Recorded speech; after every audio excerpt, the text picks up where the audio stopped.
तो hello dear, आज हम चर्चा करने के लिए अभी जॉब में हैं। अच्छी खासी जॉब है इनको, नर्सिंग का स्टाफ ग्रेड ए में है। तो आज हम लोग चर्चा करेंगे, इनसे सारे डिटेल जानेंगे कि कैसे इन्होंने अपना जॉब प्राप्त किया, कहाँ से कैसे। तो क्या आर्ट्स वाले स्टूडेंट के लिए क्या यह जीएनएम या जो भी करना चाहते हैं, क्या एक बेहतर ऑप्शन रहता है? हाँ, बेहतर है। अब तो गवर्नमेंट सरकार कर दी है, हर एक जो भी आर्ट से हो या मैथ से कुछ से भी रहेगा या साइंस से रहेगा, हर एक किसी को नहीं लिया जाता है। जीएनएम और बीएससी बहुत लोगों को सवाल रहता है कि जीएनएम बीएससी में दोनों में जो है बेहतर, तो सब जानता है कि बैचलर है तो बेहतर है, बट लोगों का ये सवाल रहता है कि जॉब मुझे मिलेगा या नहीं मिलेगा जीएनएम करने से या बीएससी नर्सिंग करने से। तो चूंकि सब लोग कोर्स करते हैं अपने जॉब के लिए, तो जॉब के कितनी सच्चाई है जीएनएम के ऊपर और बीएससी नर्सिंग के ऊपर? ये सबसे बहुत इम्पोर्टेंट अभी क्वेश्चन है ना कि ये सबसे पहला नंबर है कि जो जैसे अभी जो जीएनएम जो कर रहे हैं, तो अब है ना पोस्ट भी अब क्या गवर्नमेंट जो कर दिया है कि अभी तो लेगा ही जीएनएम के आधार पे भी है ना नर्सिंग स्टाफ पे, और बीएससी नर्सिंग जो भी करेगा उसको भी नर्सिंग स्टाफ के पद पे लिया जाता है। लेकिन ऐसा भी कुछ नहीं है, ऐसा गवर्नमेंट की तरफ से भी रूल निकला है कि जो है ना जीएनएम को अभी नहीं लिया जाएगा, अब है ना लिया जाएगा, ऐसा कुछ भी नहीं है। तो अब हमें थोड़ा सा ये चीज़ें जानते हैं कि जैसे बहुत लोग जीएनएम कंप्लीट कर लिए, वो जॉब खोजते हैं, तो उनको जॉब सर्च करने में कितना ज़्यादा मुश्किल होता है या कितना ज़्यादा आसानी होता है? चाहे किसी भी प्राइवेट हो या गवर्नमेंट, तो आती रहती है, तो उसका तो एक प्रोसेस है, बट अच्छी खासी जॉब उनको कैसे मिल सकता है जहाँ से वो अच्छे खासे अपना जीवन चला सकते हैं सरकारी होने से पहले?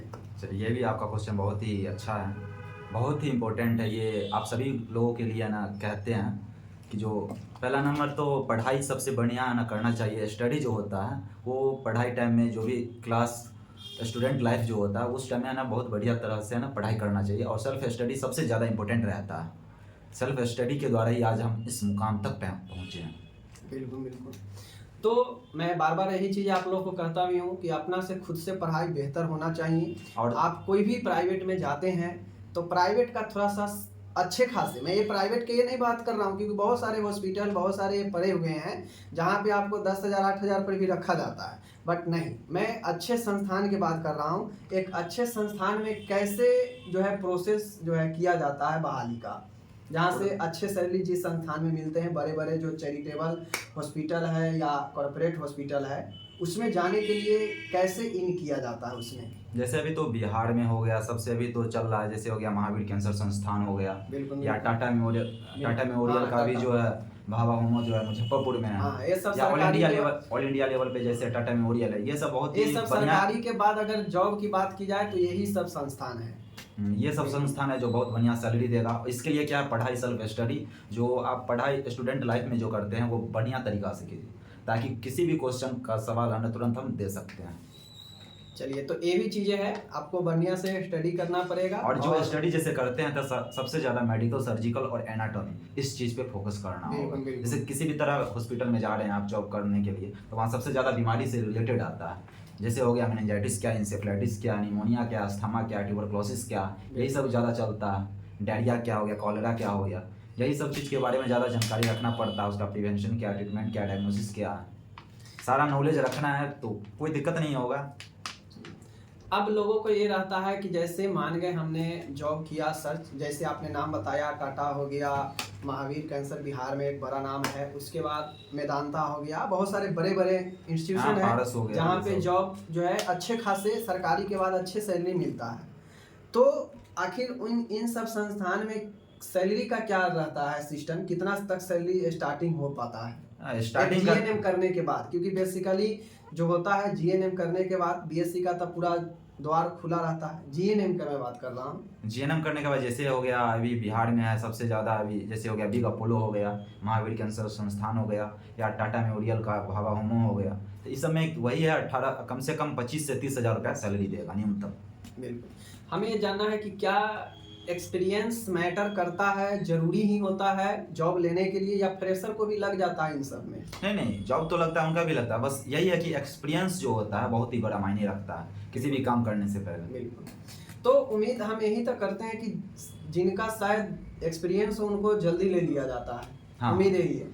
एक्सपीरियंस और नॉलेज, सबसे बड़ा तो नॉलेज रहता है, नॉलेज होता है। लेकिन फ्रेशर में भी जो काफी नॉलेज रखते हैं, अगर फेस टू फेस शायद इंटरव्यू होता है तो यही देखा जाता है। हमें तो वही हुआ था, कम से कम अभी तक है ना 6-7 जगह तो इंटरव्यू अच्छा, निकाल आपका चुके भी हैं। फ्रेशर पे ही हुआ था? हाँ, फ्रेशर पे हर एक जगह, कहीं भी अभी जैसे पारस हो गया या बिग अपोलो हो गया या टाटा में भी है ना, हवा का किए हुए थे, वहाँ सब भी। मतलब नॉलेज होना चाहिए, आपको नॉलेज है तो आप इंटरव्यू क्रैक कर सकते हैं। हाँ, उसके लिए कोई दिक्कत नहीं। चलिए, तो आप लोग ये समझ लीजिए, अगर पढ़ाई करते हैं तो थोड़ा अच्छे से डीपली नॉलेज लीजिए, ताकि आप लोग कहीं इंटरव्यू देने जाए तो बेहतर कर सके। तो आखिर स्टूडेंट को, जो स्टूडेंट ये सोचते हैं जल्दबाजी, और कितना जल्दबाजी लोग सोचते हैं कि जॉब हो जाए, कितना सच्चाई है कि कितने दिन के बाद जो है कोर्स के बाद जॉब लग सकता है? गवर्नमेंट जॉब में तो आपको जब तक है ना बिहार सरकार जैसे नहीं निकालेगा, जैसे आप बिहार के अंदर है, जैसे ऑल इंडिया लेवल पे है तब तो कोई नॉर्सेट के द्वारा आप एम्स में हर एक साल आता है, वैकेंसी आता है, आप वैसा तैयारी कीजिए, पढ़ाई कीजिए, आप चले जाइएगा, कोई दिक्कत नहीं है। तो सरकारी के लिए तो है, प्राइवेट में जो है बहाली अगर लोगों को अटेंड करना हो कोर्स के बाद, तो आखिर क्या रास्ता है, कितने सारे माध्यम है जहाँ से वो अप्लाई वगैरह मालूम पड़ सकता है उनको कि हाँ बहाली यहाँ पे अच्छे अच्छे संस्थान में आई हुई है, उनको कैसे पता चलेगा? जैसे टाटा मेमोरियल का हो गया या महावीर कैंसर, इस समय क्या होता है कि गवर्नमेंट का जैसे रूल होता है उसी तरह यहाँ भी हर एक साल है ना वैकेंसी निकलता है। तो यहाँ हर एक साल जैसे निकला, उसका वेबसाइट पे हमने जाना है और वहाँ सारा डॉक्यूमेंट अप्लाई करना है, और अप्लाई करने के बाद उसके बाद फ़ोन आएगा, कॉल आएगा, उसके बाद इंटरव्यू होगा। बिल्कुल, तो प्रोसेस वही है। अगर आप लोग चाहते हैं कि अच्छा खासा तरीके से जीवन बिताएं, क्या ये संभव है कि अगर मान के कोई लोग कोर्स कर लिए, जीएनएम कर लिए या बीएससी नर्सिंग जो भी कर लिए, अगर उनको सरकारी जॉब नहीं लगती है, तो क्या वो इस कोर्स पर अपना जीवन बेहतर तरीके से अच्छे से इनकम कर सकते हैं, जीवन चला सकते हैं? हाँ, जिनको नॉलेज है ना बढ़िया है वो चला सकते हैं। देखिए जैसे एग्जाम्पल के तौर पे कुछ बता दीजिए कि अगर किन्हीं को बाय द वे सरकारी नौकरी नहीं होता है तो कितना बेहतर भविष्य इससे हो सकता है नर्सिंग? नॉलेज के ऊपर डिपेंड करता है। प्राइवेट संस्थान नॉलेज के ऊपर पैसा देता है। बिल्कुल बिल्कुल। और बड़ा बड़ा जो भी संस्थान है, जैसे आप मुंबई चले जाइए, दिल्ली चले जाइए, कहीं भी बड़ा बड़ा संस्थान में अस्पताल में जाइएगा तो कम से कम 40,000 50,000 से कम तो सैलरी नहीं देगा। ऐसे आप अपना जीवन व्यतीत कर सकते हैं। और यहाँ भी बिहार में भी ऐसा है जो 25,000 30,000 न्यूनतम देता है। तो जैसा कि बिहार से हमारे बहुत सारे जुड़े हुए हैं सब्सक्राइबर, उनको 2-4 संस्थान के नाम बता दीजिए ताकि वो जैसे आगे पास करे या पास आउट हो तो उनको अप्लाई करने का एक मौका मिले, वो संस्थान में जाकर अप्लाई कर सकते हैं। उनको 2-4 संस्थान का नाम बता दीजिए, रास्ता बता दीजिए कि आप ऐसे ऐसे अप्लाई कर सकते हैं ताकि उन लोगों को भी फायदा हो जाए। आप सभी लोग से यही एक है ना आग्रह है कि जैसे आप लोग पढ़ाई किए हैं, बढ़िया बेहतर कर रहे हैं, तो जीएनएम या बीएससी नर्सिंग स्टूडेंट है या पोस्ट बीएससी एमएससी जो भी हैं, तो उन लोगों का सबसे बड़ा संस्थान अच्छा है यहाँ तो महावीर कैंसर हो गया या टाटा मेमोरियल बिहार के लिए, जो भाभा होमो जो मुजफ्फरपुर में है। ये 2 संस्था जो है सबसे बेस्ट है। और मैदान उधर तो जैसे हो गया मेदांता भी हो गया या बिग अपोलो हो गया, वो सभी बेस्ट है, लेकिन उससे भी बेस्ट अभी महावीर कैंसर संस्थान और भाभा होमो। और मैं आपको बताना चाहता हूँ यहाँ पे कि टीएमसी में जॉब करना है तो उसके वेबसाइट विजिट कीजिए। अगर आपको एमसीएस महावीर में अगर जॉब करना है तो उसको भी अपना वेबसाइट है, वहाँ भी रिलीज होता है, वो भी देखते रहिए। लेकिन इसके अलावा जैसे मेदांता है, अपोलो है, इन सब में अगर जॉब करना हो तो इसका क्या प्रोसेस है? वहाँ तो डायरेक्ट जाना है, एचआर से बात करना है। अच्छा। एचआर से बात करने के बाद है ना वहाँ सीट खाली है तो इंटरव्यू देना है। अच्छा, मतलब वहाँ जैसे बिग अपोलो वगैरह हो गया, बहुत सारे बिहार में अच्छे अच्छे, पटना में खासकर बड़े बड़े हॉस्पिटल है, तो वहाँ पे आप डायरेक्ट जाके अपना रिज्यूमे जमा कर सकते हैं। समय मिलने पर आपको कॉल किया जाएगा जैसे सीट वगैरह खाली होता है तो। ये बातें हैं। अब ये बातें हम लोग जानते हैं, बहुत लोग को ये दिमाग में रहता है कि क्या मैं हिंदी से हूँ तो हिंदी में जीएनएम होता है या नहीं होता है, बहुत लोग को दिमाग में रहता है। हिंदी से तो होता है, बिहार में होता है, लेकिन अदर स्टेट में जाइएगा तो नहीं होगा। हिंदी से तो जैसे हो गया पटना में नेशनल इंस्टीट्यूट हम जहाँ से किए हैं वहाँ तो होता है। अच्छा। हिंदी इंग्लिश दोनों चलता है, जो आपको जैसा है ना चॉइस। हाँ, जीएनएम दोनों में होता है, पर्सनली एक डिप्लोमा कोर्स है। तो ये चीज़ें हैं। अब हम आपसे जानना चाहेंगे, आपके कितने दिन हो गए जॉब करते हुए? मेरा तो अभी हो गया 2 साल हो गया जॉब। 2 साल। तो 2 साल में लगभग अप्रॉक्स आपसे जाना जाए तो कितने पर आपका बहाली हुआ था? सैलरी की बात किया जाए, ताकि बहुत लोग यही जानना चाहते हैं कि आखिर सैलरी कितना है, सैलरी कितना है। नहीं, अभी हम जहाँ अभी जॉब जो कर रहे हैं महावीर कैंसर संस्थान में है। हाँ, अच्छा, महावीर कैंसर में है। हाँ, बहुत तो यहाँ तो अभी तो 25,000 पे स्टार्टिंग हुआ था। अच्छा, यानी 25 पे 2 साल पहले हुआ था। हाँ, 2 साल पहले। तो अभी तक तो मैं मान के चलूँ 30 के आसपास हो गया होगा। हाँ, देख सकते हैं साथियों, 25 पे शुरू हुआ। अब आप लोग खुद समझ लो, 25,000 कमाने के लिए आपको मुंबई तक चले जाइएगा, बगैर किसी स्किल का आपको 25,000 कहीं नहीं देने वाला है।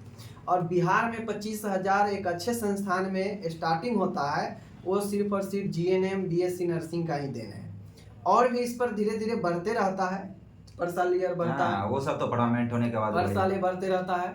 अगर आप परमानेंट होते हैं तो आपको और सारे सुविधा मिल जाते हैं। तो ये सारे चीज़ें हैं। तो उम्मीद है आप लोगों को आज क्वेश्चन का जवाब मिला होगा। आखिर ये बता दीजिए, नर्सिंग कोर्स बॉयज गर्ल्स क्या मतलब वेटेज रहता है बॉयज गर्ल्स के बीच में सीट का? नर्सिंग कोर्स फिर से एक बार क्वेश्चन कीजिएगा। जैसे नर्सिंग कोर्स बॉयज गर्ल दोनों करते हैं अपना, नर्सिंग उसमें से वेटेज जो सीट का होता है, जैसे हॉस्पिटल में बहाली है, तो क्या बॉयज गर्ल्स का सीट के बीच कोई डिफरेंस भी होता है कि ऐसा इतना कुछ नहीं बॉयज है। इतना गर्ल्स को रखा जाएगा? अधिकांश तो है ना गर्ल्स को ही रखा जाता है। अच्छा। बॉयज को थोड़ा है ना कम है ना रखा जाता है। अच्छा, ये बहुत लोग कहते हैं कि आज के समय में बॉयज का बहुत ज़्यादा जो है यहाँ पे, मतलब बहुत ज़्यादा बॉयज इस नर्सिंग में आ रहे हैं। तो क्या बॉयज के प्रति बॉयज का फ्यूचर इसमें कितना ज़्यादा सुरक्षित आप देखते हैं? ये ऐसा कुछ भी नहीं है। जिनको अपना चॉइस रहता है वो है ना अपना है, उसके लिए कोई दिक्कत नहीं है। बट है ना सबसे बड़ा सवाल है कि जो नॉलेज मायने रखता है। नॉलेज सबसे बड़ा चीज़ होता है। नॉलेज रहेगा तो आपको है ना बॉयज गर्ल्स से नहीं होता। संस्था है ना बॉयज गर्ल्स नहीं देखता, वो हर किसी को रखेगा। बिल्कुल बिल्कुल। ये तो गवर्नमेंट में है कि जब बॉयज को इतना लिया जाएगा, गर्ल्स को इतना लिया जाएगा, वो तो एक रूल अलग है वहाँ। लेकिन ये सब प्राइवेट संस्थान में ऐसा कुछ नहीं। चलिए, अब आखिर में हम ये पूछना चाहेंगे कि आपको अपने नर्सिंग जॉब करके कितना ज़्यादा मज़ा आता है, ताकि सब लोग जान सके कि इस जॉब में क्या कितना ज़्यादा डिप्रेशन जो है झेलना पड़ता है, या हंसते खेलते काम को किया जाता है? हमें कोई भी जैसे टेंशन में तो कुछ भी रहते हैं कहीं भी, जब अपना पेशेंट के पास जब जाते हैं तो एकदम माइंड फ्रेश हो जाता है। एकदम पेशेंट के बीच में रहते हैं, इंटरेस्टेड रहते हैं। मतलब कहा जाए सीधा सीधा तो काम का कोई दबाव नहीं होता। नहीं, काम का यहाँ कोई दबाव नहीं है। यहाँ एकदम है गवर्नमेंट जॉब की तरह एकदम। मतलब नर्सिंग में थोड़ा सा अगर स्किल है तो बेहतर तरीके से आदमी सेट कर सकता है। बढ़िया संस्थान है तो कोई दिक्कत नहीं है आपको जॉब करने में। एकदम लाइफ एकदम बेस्ट है ना कुछ। तो आपको मैं यहाँ पे बता दूँ, आज हम लोग मिले हैं, और आप लोग का अगर कोई सवाल होगा तो कमेंट कीजिएगा, फिर से हम लोग चर्चा करेंगे। और आसपास में ही हम लोग जो है रहते हैं, तो सोचे आप लोग के लिए कुछ एक्सपीरियंस लाया जाए। और भी कोई सवाल होगा तो आप लोग कमेंट कीजिएगा। बहुत लोग के सवाल रहता है, आखिर में हम यही पूछना चाहते हैं कि बिहार में GNM का फी रियलिटी में क्या है, कितना तक में हो जाता है बिहार में? प्राइवेट संस्थान में? हाँ, प्राइवेट में, क्योंकि सरकारी में तो बहुत कम ही को हो पाता है। अब तो बेस्ट है कि जो है ना BSc नर्सिंग ही करे। सभी स्टूडेंट से यही एक है ना आग्रह है कि जो है ना कोई भी GNM, अब क्या होता है कि GNM को है ना गवर्नमेंट सरकार भी कुछ अब सोच रहा है कि जो है ना आने वाला टाइम में कुछ दिन के बाद है ना ये हटा देगा रूल। इसलिए है ना अब आने वाला टाइम में BSc नर्सिंग ही करे, ताकि बेस्ट रहेगा स्टूडेंट के लिए। तो ये चीज़ें हैं। बाकी आप लोगों को मन में जो अगर कोई सवाल उठता हो तो आप लोग बिल्कुल कमेंट कर सकते हैं, अगले जब भी वीडियो लाएंगे उसमें शामिल करेंगे। बाकी मिलते हैं, बहुत बहुत आपको धन्यवाद, आपने समय दिया इतना। और बाकी चलिए, सब्सक्राइबर से कुछ कह दीजिए, आपको जो कहना हो। आप लोगों को अच्छा लगा हो तो प्लीज़ है ना एक सब्सक्राइब कर दीजिएगा और एक लाइक कर दीजिएगा, और कमेंट करके बताइएगा कि जो है कैसा रहा वीडियो ये।